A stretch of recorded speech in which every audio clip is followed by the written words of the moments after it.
आप में से कई लोग ऐसे होंगे जो शेयर बाज़ार में पैसे लगाते होंगे एसआईपी के जरिए, म्यूचुअल फंड में कह सकते हैं, पैसे लगाते होंगे एसआईपी के जरिए, यानी हर महीने कुछ ना कुछ पैसा आपके अकाउंट से कट जाता होगा और जा कर के म्यूचुअल फंड की कुछ यूनिट आप खरीद लेते होंगे। अब समस्या ये है कि अब से कुछ महीने पहले बड़े खुश होते थे आप अकाउंट देख करके, ये देखो एसआईपी में लगाता था तो 30% बढ़ गया जी, 40% बढ़ गया जी, और लगाते हैं और बढ़ाते हैं। लेकिन पिछले कुछ महीने से जो मार्केट की हालत हुई है ना, वो सारी खुशी जो है धुल गई है। लोग बड़े निराश हो रहे हैं। हर 2 दिन पे बड़े डरते सहमे अपने प्रोफाइल को खोलते हैं, पोर्टफोलियो को देखते हैं कितना एसआईपी पहुंचा। जो 30% 40% पे था वो घट के 5% पे आ गया, कुछ लोगों का लाल में आ गया। तो अब सब लोग ये सोचते हैं कि अब एसआईपी का क्या करें, जो पैसा हर महीने कट रहा है कटने दें या फिर रोक लें, या फिर जितना हुआ है उससे और नीचे ना चला जाए उसको निकाल लें क्या। ऐसे बहुत सारे सवाल हैं और ये सवाल मैं वैसे नहीं बोल रहा हूँ। मैं आपके पास आता हूँ ना तो रास्ते में कम से कम 5 लोग डेली मिलते हैं जो मुझसे पूछते हैं कि देखिए एसआईपी की हालत तो ये हुई, क्या करें लक्ष्मण जी, इसको निकाल दें कि रहने दें। कुछ लोग तो करें और पैसे डाल दूँ क्या, तो मार्केट गिरा हुआ अच्छा रहेगा। तो ये सारे सवालों का जब जवाब मैंने ढूंढने की कोशिश की ना, तो मुझे लगा एक शख्स, वो है हमारे शरद कोहली साहब। इन सारे सवालों को बिल्कुल आपकी भाषा में अगर कोई बेहतरीन जवाब दे सकता है तो शरद कोहली साहब हैं, जो कि बहुत ही जाने माने इकोनॉमिस्ट भी हैं और शेयर बाज़ार से इस तरह की चीज़ों को लेकर बड़ी पैनी नज़र रखते हैं। कोहली साहब, आपके पास भी लोग आते हैं पूछने के लिए क्या करना है एसआईपी का? बिल्कुल, लोग पूछ रहे हैं, लोग परेशान हैं। आपने बिल्कुल ठीक कहा, क्योंकि बहुत सारे लोगों ने तो ये मंदी देखी नहीं है। कोविड के बाद 2020 के बाद मार्केट एक ही डायरेक्शन में गई, 7,500 पे थी निफ्टी और बढ़ के कहाँ 26,277 गई। बीच बीच में थोड़े बहुत उतार चढ़ाव है, पर इस प्रकार की करेक्शन नहीं देखी। ये बियर फेस पहली बार देखने को मिल रहा है। और आपने ठीक कहा, लोगों को 12, 13, 15, 20, 25%, 30% रिटर्न की आदत पड़ चुकी थी और अचानक 30% गिर के नीचे नेगेटिव में गिर के बिल्कुल कुछ नेगेटिव आ गया, या नहीं तो बहुत थोड़ा रह गया है। तो अब लोग असमंजस में हैं कि क्या करना चाहिए। देखिए, एसआईपी आप 3 वजह से करते हैं। आप एवरेजिंग के लिए करते हैं, आप डिसिप्लिन के लिए करते हैं कि मेरा एक फिक्स अमाउंट हर महीने सेविंग होता रहे, और तीसरा आप कंपाउंडिंग इफेक्ट के लिए करते हैं कि अगर मैं लंबी अवधि के लिए कर रहा हूं तो उस पैसे पे जो डिविडेंड आएगा, ग्रोथ होगी, वो दोबारा इन्वेस्ट होके मुझे। इसको थोड़ा सा दर्शकों को समझा दूं। एवरेजिंग का मतलब ये हुआ कि मान लीजिए जब लगाया उस टाइम ज़्यादा था दाम शेयर का, इक्विटी का या फिर म्यूचुअल फंड यूनिट का, बाद में आके कम हो गया, फिर कम वाला भी लिए, ज़्यादा वाला भी लिए, फिर आगे चल के ज़्यादा वाला भी लूँगा, तो ये सब मिलके एक औसत रेट पे रहता है। तो बहुत उतार चढ़ाव का असर नहीं पड़ता, इसी को एवरेजिंग कहते हैं। जी बिल्कुल। कंपाउंडिंग का मतलब कि आपने 10 रुपये लगाया, उस पर 30% मिल गया आपको रिटर्न। अब उस 30% मिल करके जो 10 + 30% उसका फिर आगे आपको 30% मिलेगा, इसको कंपाउंडिंग कहते हैं। तो अब मेरा सवाल बड़ा ही सटीक सा है कि अब हर महीने तो 25-30 हज़ार करोड़ रुपये डाल रहे हैं लोग एसआईपी में, तो अब क्या करें? अब तो सबके लाल लाम हो गए पोर्टफोलियो, लगाएं कि ना लगाएं? जी हाँ, एसआईपी की पिछले महीने की जो फिगर है वो 23-23,500 करोड़ के आसपास की है। 23,000 करोड़ रुपये एसआईपी लगा दिए हर महीने लोगों के जा रहे हैं कट के, क्योंकि रिटर्न इतना अच्छा आ रहा था। बल्कि आपको हैरानी होगी कि बैंकों आप लगाते कि नहीं? बैंक मैं थोड़ा सा सिलेक्टिव रहता हूँ और मैं सुझाव देते हैं, सिचुएशन के हिसाब से अपने आप को एडजस्ट करता हूँ। तो बैंकों को डिपॉजिट जुटाने में दिक्कत हो रही थी, क्योंकि लोगों ने एसआईपी इस प्रकार कमिट किए हुए थे। वो कहते थे बैंक के एफडी के लिए हम क्या 5-6-7% पे हम लेते रहे, हम तो बेटर है। अब सिचुएशन ये आई है, सबसे बड़ा सवाल ये है लक्ष्मण कि अब आगे क्या किया जाए। 2 सवाल उठते हैं। पहले, जो आपकी एसआईपी चल रही है उसका क्या करें? पहले तो वो चलती रहने दें कि उसको बंद करें। दूसरा, नई एसआईपी के लिए क्योंकि जो म्यूचुअल फंड के एजेंट्स वगैरह हैं वो तो आते रहते हैं और आपको अलग अलग जगह सलाह भी मिलती रहती है। वो तो मेरी सलाह ये है लक्ष्मण कि जो लॉन्ग टर्म इन्वेस्टर है, लॉन्ग टर्म से, अब ये बहुत बड़ा सवाल है। जैसे हम लॉन्ग टर्म बोलते हैं, लोग छूटते पूछते हैं लॉन्ग टर्म आप किसको कहते हैं, 2 साल को, 3 साल को? तो मेरे हिसाब से अगर आपका 5 से 10 साल का नजरिया है तो आपको अपनी एसआईपी से डरना नहीं चाहिए। ये भी एक एवरेजिंग जिसका आपने जिक्र किया, ये भी एक एवरेजिंग है। करेक्शन आई है मार्केट में, और मुझे लगता है कोई भी हेल्दी मार्केट लक्ष्मण एक ही तरफ अगर जाती जाएगी तो उसको मैं हेल्दी मार्केट नहीं मानता, क्योंकि वो एकदम से कभी इतनी गिर सकती है। ये हमारी जो 10-12% के आसपास की करेक्शन है, इतनी बड़ी मेजर करेक्शन नहीं है। ये जरूर है कि ये पहली बड़ी करेक्शन है, पर इतनी नए निवेशकों के लिए पहली बड़ी करेक्शन, उनके लिए नए, और ज्यादातर निवेशक तो नए हैं। आपको पता है, अब तो 15 करोड़ से ऊपर शेयर मार्केट के लोग जुड़ चुके हैं उससे। तो मुझे लगता है कि लंबी, अगर आपका 5 से 10 साल का नजरिया है तो आप घबराइए मत, आप उसको चलने दीजिए।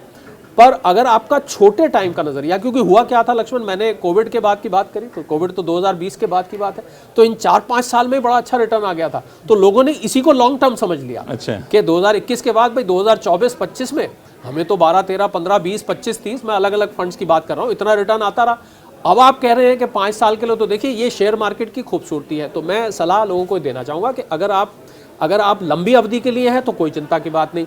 अगर आप मिड टर्म के लिए, मतलब आपका 5 साल से अंदर का नजरिया है, तो हम उसको एसेट रीबैलेंसिंग कहते हैं।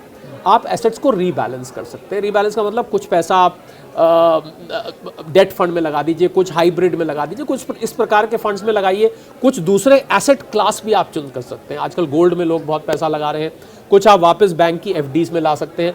तो एसेट्स को आप रीअलाइन कर दीजिए। पर अगर मैं दोहराना चाहूँगा, अगर आप वाकई में लंबे पीरियड के लिए 5-10 साल के बीच का होराइजन है तो कोई चिंता की बात नहीं। ये मार्केट की एक नेचुरल साइकिल है। भारत की जो ग्रोथ स्टोरी है वो कायम है। अभी बाकी की दुनिया की ग्रोथ इस समय लक्ष्मण 2.5-3% की है, हम अभी भी 6-7% पे ग्रो कर रहे हैं, उनसे डबल बाकी की दुनिया से ग्रो कर रहे हैं। तो भारत की ग्रोथ स्टोरी बहुत स्ट्रांग है। थोड़ा बहुत बीच में उतार चढ़ाव आता रहता है, ये एक आर्थिक साइकिल होती है। और ये साइकिल का पहिया जैसे ऊपर जाता है फिर एक स्पोक नीचे आता है, ये साइकिल की तरह तो चलती आप है। कह रहे हैं कि अगर 5 साल से ज़्यादा का नज़रिया है, यानी एसआईपी में जो पैसा आपने लगाया है वो पैसा 5 साल बाद ही आपके काम आने वाला है जी। और उस तरीके से सोच रहे हैं, तब जो चल रहा है चलने दीजिए। अभी जो गिरावट है इसमें और सस्ते शेयर आप ले रहे होंगे और आपका पोर्टफोलियो बैलेंस हो जाएगा। लेकिन सवाल ये है कि ये गिरावट और नीचे जाए, इस डर से कई लोग कह रहे हैं कि एसआईपी रोक दें क्या? देखिए, अगर नीचे जाती है तो ये भी तो सच है कि जो आप मान लीजिए आज से मान लेते हैं, पहली बात तो, हालांकि मैं चाहूँगा ऐसा ना मान लीजिए, और 10% करेक्शन हो जाती है सपोज, तो उस समय जो आप एसआईपी में डालेंगे लोग ये भूल जाते हैं, वो सस्ती दर पे भी तो खरीदा जाएगा। आप जिस एएमसी में पैसा डाल रहे हैं, लेकिन जो है वो तो गिर गया मेरा। हाँ, वो तो गिर गया, पर हमने शुरू में एवरेजिंग की बात करी थी, आपने तो समझाया भी एवरेजिंग, तो वो एवरेज आउट तो हो रहा है, ये बात सच है।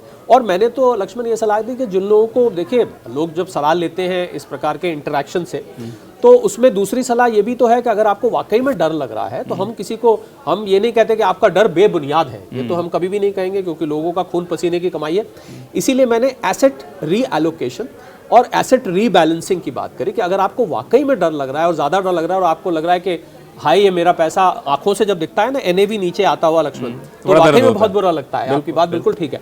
तो मुझे लगता है कि आपको दूसरे एसेट क्लासेस में कुछ टाइम के लिए, गोल्ड और सिल्वर में लक्ष्मण बहुत अच्छा पैसा लोगों ने बनाया है, और अभी स्टॉक्स में भी, और आप लोग उसमें म्यूचुअल फंड एएमसीज में भी रीअलाइनमेंट कर देते हैं, आप किसी दूसरे में जा सकते हैं। इस पे मैं आऊँगा। ये बड़ा इंटरेस्टिंग सवाल है कि अगर आप एसआईपी कर रहे हैं तो एसआईपी को रोके ना, लेकिन जहाँ जहाँ एसआईपी कर रहे हैं ना उसमें कुछ फेरबदल कर लीजिए। इधर का पैसा उठा के इधर कर लीजिए, इधर का पैसा उठा के उधर कर लीजिए। इसमें क्या ख्याल रखना चाहिए? क्योंकि अभी जो मैं पढ़ रहा हूँ कि मिड कैप में अभी बहुत संभावना है गिरने की, लगाइए तो लार्ज कैप में लगाइए, तो ये सब क्या माजरा है? देखिए 3 कैप्स होते हैं, small cap, mid cap, large cap होता है, ठीक है। आजकल माइक्रो लार्ज कैप मतलब बड़ी कंपनियों के शेयर वाला एसआईपी, मिड कैप मतलब मझोली कंपनियों के शेयर वाला एसआईपी, और स्मॉल कैप मतलब छोटी कंपनियों के शेयर वाला एसआईपी। और अगर मैं आपकी बात को और प्रिसाइज कर दूं तो 20,000 करोड़ से ज्यादा जिसकी मार्केट कैप होती है वो लार्ज कैप होता है, 5,000 और 20,000 के बीच में होती है वो मिड कैप होता है, 5,000 से कम वाला स्मॉल कैप होता है। तो अभी एसआईपी हम करने जा रहे हैं, मान लिया जाए, तो अभी हम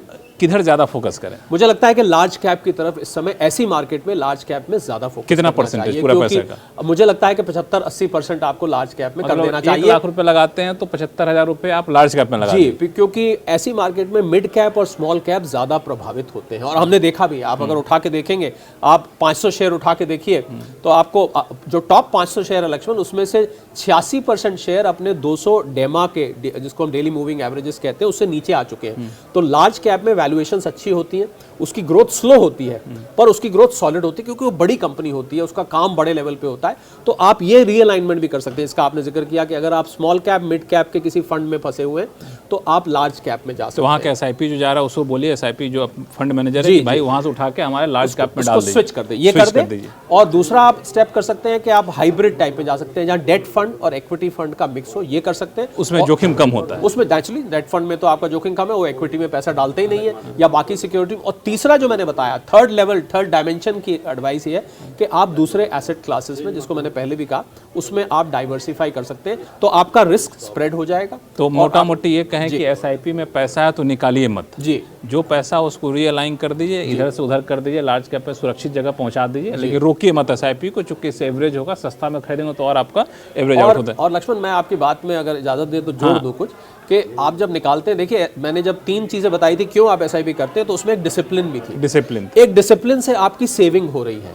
अब क्या होगा, आप बंद कर देंगे अगर, तो ज़्यादातर लोग खर्च कर देंगे उस पैसे को कि भाई अब तो इन्वेस्ट नहीं करना है, इन्वेस्ट का माहौल नहीं है, तो खर्च करेंगे तो सेविंग नहीं होगी, सेविंग नहीं होगी तो आपकी जो लॉन्ग टर्म कॉर्पस बनता है एसआईपी के जरिए, ज़्यादातर लोगों का लक्ष्मण एसआईपी के जरिए कॉर्पस बना है, जिन्होंने पिछले 10 साल 15 साल से करी है, किसी का 2 करोड़, किसी का 4 करोड़, किसी का 5 करोड़, मैं छोटे इन्वेस्टर्स की बात कर रहा हूँ, इतना कॉर्पस बन गया उनको शादी ब्याह में, मकान लेने में, महंगी गाड़ी लेनी है, कुछ और हारी बीमारी पे खर्च करना है, घर खरीदना है, उन्होंने इन चीज़ों में ये पैसा इस्तेमाल किया है। तो मैं समझता हूँ सेविंग एक अच्छी चीज़ आपकी चल रही थी, उसको आप बंद करेंगे, या तो आप ये इंश्योरेंस दे के पैसा खर्च नहीं करेंगे, फिर आप किसी और एसेट क्लास में, पर अगर आपने खर्च कर देना है तो बेहतर है आप उसको चलाते रहिए और लॉन्ग टर्म के लिए बने रहिए, वरना ये जो 3 डायमेंशंस हमने एडवाइस की रखी है इसको। एक चीज़ और कि जिनकी एसआईपी चल रही है, मान लिया जाए कोई 50,000 रुपए के एसआईपी करता है हर महीने, अब तक उसका fund allocation small cap large mid cap में ज़्यादा है, लार्ज कैप में कम है, तो आपने कहा कि फंड एलोकेशन लार्ज कैप में ज़्यादा कर लीजिए, मिड कैप पे स्मॉल कैप में कम कर लीजिए, लेकिन जो मिड कैप स्मॉल कैप में उनका पैसा ऑलरेडी एसआईपी डिपॉजिट है, उसको निकालने की रहने दें। ये मैं इसी पे आने वाला था। हाँ, देखिए मेरा एक निजी तौर पे एक नियम है, वो ये है कि profit in the bank is better than profit in the books. अगर आपके एसआईपी में आप पुराने करने वाले हैं, उस पे मुनाफा है और आपके पास एग्जिट का रूट है, तो आप प्रॉफिट बुक करके बाहर आ जाइए। कितने प्रॉफिट मिल रहा हो तो निकल जाना चाहिए। आपको इस समय जो भी 20%, 10%, 12%, 15%, 50% जो मिल रहा है आप निकल, ये मिड कैप और स्मॉल कैप की बात, हाँ उसमें आप निकल के बाहर आ जाइए। अगर आपका वो घाटे में है तो फिर जो हमने पहले बात करी थी एडवाइस की, फिर मैं उसको करना चाहूंगा, या तो आप उसको रियलाइन करके लार्ज कैप में कर दीजिए, या फिर आप थोड़ा बहुत अगर लॉस हो रहा है, आप नहीं बर्दाश्त कर पा रहे हैं और आपके पास इतना लंबा टाइम स्पैन नहीं है, तो आप फिर उसको उसमें से बाहर आपको आना पड़ेगा। एक आखिरी सवाल कि जो लोग नए सिरे से पैसा लगाना चाहते हैं, तो अभी लगाएं कि रुक जाएं थोड़ा सा, क्योंकि मार्केट की हालत बड़ी खराब है। अब ये एक नई कैटेगरी आ गई। अब ये आप कहेंगे कि ये थोड़ा सा बायस है कि नए सिरे से जो पैसा लगा रहे हैं, उनके लिए मैं सलाह दूंगा कि थोड़ा सा रुक जाएं, और अगले 2-3 महीने मार्केट के लिए बहुत वॉलेटाइल है। ये जो ट्रम्प साहब की नई टैरिफ पॉलिसी है, ये जो डॉलर की वॉलेटिलिटी चल रही है, ये जो नई नई घोषणाएं वैश्विक तौर पे निकल के आ रही हैं, इनको थोड़ा सा सेटल हो जाने दीजिए और फिर आप इसमें एंटर करिएगा। ये नए लोगों के लिए सलाह, देखिए नए और पुराने वालों के लिए बिल्कुल अलग अलग सलाह होती है। तो बिल्कुल ये सारी चीज़ें हैं उन लोगों के लिए जो एसआईपी करना चाहते हैं। जो लोग एसआईपी कर चुके हैं तो इसमें कोई कन्फ्यूज़न नहीं होना चाहिए, लेकिन चूंकि पैसा जो होता है ना कोहली साहब, बड़े खून पसीने की कमाई का होता है। आप पैसा लगाएं तो किसी आप चाहें तो फाइनेंशियल एडवाइजर से सलाह ले सकते हैं, अपने एक्सपर्ट से आप अपने एक्सपर्ट से फाइनेंशियल एडवाइस से सलाह ले लीजिए, चूंकि उसमें कोई लेफ्ट राइट होना नहीं चाहिए जो हर कोई मान के चलता है। तो यही सब सोच के ये इन सारे बुनियादी बातों को बता दिया कोहली साहब ने एसआईपी को लेकर। अब बाकी कॉल आपका है, पैसा आपका, रिटर्न आपको मिलेगा, फायदा आपको होगा, नुकसान आपको होगा।